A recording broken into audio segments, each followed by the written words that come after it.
dabkani oo habeennimadii xalay qabsaday goobo ganacsi oo ku yaala gudaha magaalada Burco ayaa waxa uu sababay khasaaraha hanti aad u badan oo halkaasi ku shubbeeshay waxaana dabkani loo aaneynaya inay sababeen biraha leedhka oo muddooyinkii u dambeeyay ay ka cabanayeen dadka ku dhaqan magaalada Burco ee xarunta gobolka Togdhe dabkani oo bilaamay saacadu markay ahayd 3 habeenimo ayaa waxa goobtaasi soo gaadhay gaariga damdamiska oo isagu aanay u dhameystirnayn agabka uu ku baqtiin lahaa dabkani holcaaya waxana uu goobta ka noqday isagoo ay gubanayso biyo la'aan awgeed waxana dadkii goobtaasi joogay ay ku guuleysteen inay baqtiyaan dabkaas sidoo kale dabkani ayaa waxa nooga warbixiyay siday wax u dhaceen qaar ka mid ah dadkii goobjooga ahaa oo tilmaamay inay ku tooseen meesha oo gubanaysa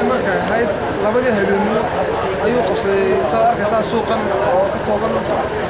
meherado aad u weyn labadii barkii markay heerna oo nimi iyadoo ay meheradan oo dabku ku bilaabay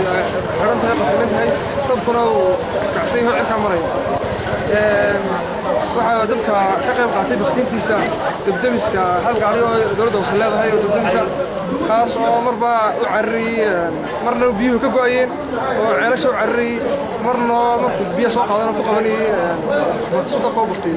dadkuna iyaguna waxba lama harin haday dadka shacabka magaalada tahay iyo haday mas'uuliyiinta gobolka tahay oo ugu horeeyo barasaafka gobolka oo soo goobjooga dadku waxay marka inta ay maqan tahay dibdamisku maqan yahay waxa ku baqtinayeen baaldiyo iyo maxay ahayd jirkaamo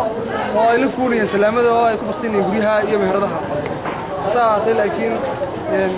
qadarka Ilaahay baa way meheradaha inta laga shanta meheradaha weyn iyo gubtay si kastaba ha ahaatee dawladda hoose degmada Burco ayaa waxay ku guuldareysatay sidii ay u diyaarin lahayd damdamis qalabkiisu u dhameystiran yahay waxaana sidoo kale ganacsatada gobolka Togdhe ay ka fikiri waayeen sidii ay u iibsan lahaayeen damdamis iyaga u gaara oo ay qalabkiisa u dhameystiraan taasina waxa ay sababtay galaafashada hanti aad u badan oo ku gubata gudaha magaalada Burco